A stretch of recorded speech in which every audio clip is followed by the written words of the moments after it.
এই পৃথিবী আমাদের একমাত্র বাসস্থান, আমাদের ভবিষ্যৎ। জ্ঞান এবং প্রযুক্তির সাহায্যে মানুষ গড়ে তুলেছে আধুনিক শহর এবং উন্নত জীবনযাত্রা। আকাশচুম্বী অট্টালিকা আর কৃত্রিম বুদ্ধিমত্তা এসবই আমাদের অগ্রগতির প্রতীক। কিন্তু এই উন্নয়নের আড়ালে বাড়ছে দূষণ, উজাড় হচ্ছে বনভূমি এবং প্রকৃতির ভারসাম্য আজ বিপন্ন। রাস্তা তৈরির জন্য পাহাড় কাটা এবং অপরিকল্পিত নির্মাণের ফলে বৃদ্ধি পাচ্ছে ভূমিধস। পৃথিবীর অভ্যন্তরীণ ভারসাম্য বিঘ্নিত হওয়ায় ভূমিকম্পের ঝুঁকিও বেড়ে চলেছে। একসময় পাহাড়ি অঞ্চলে প্রকৃতির সাথে সামঞ্জস্য রেখে বাঁশের ঘর তৈরি করা হতো।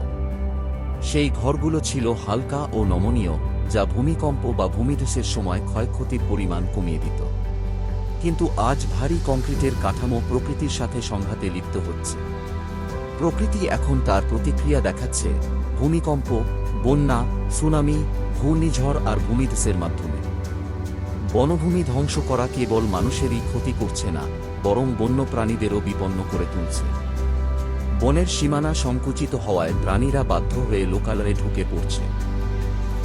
নিজেদের খাদ্য এবং চলাচলের পথ হারিয়ে তারা গ্রামে চলে আসছে, যার ফলে মানুষ ও প্রাণীর মধ্যে তৈরি হচ্ছে সংঘাত।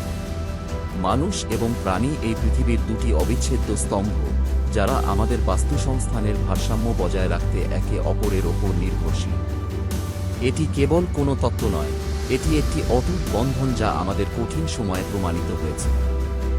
উদাহরণস্বরূপ, আমরা কেরালা বন্যার কথা ভুলতে পারি না।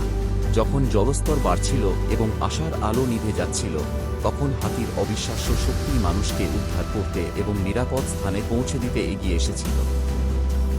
তাদের সহজাত প্রবৃত্তি এবং সেবার মাধ্যমে তারা আমাদের জীবনকে রক্ষা করে চলেছে। বিনিময়ে তাদের সুরক্ষা দেওয়া আমাদের নৈতিক দায়িত্ব। এই ধরিত্রী দিবসে আসুন আমরা মনে রাখি, আমরা কেবল প্রাণীদের পাশাপাশি বাস করি না, তাদের অস্তিত্বের কারণেই আমরা টিকে আছি।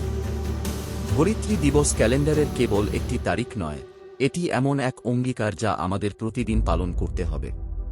আমাদের অভ্যাসের সামান্য পরিবর্তনও ভবিষ্যতের জন্য আশার এক বিশাল ঢেউ তৈরি করতে পারে।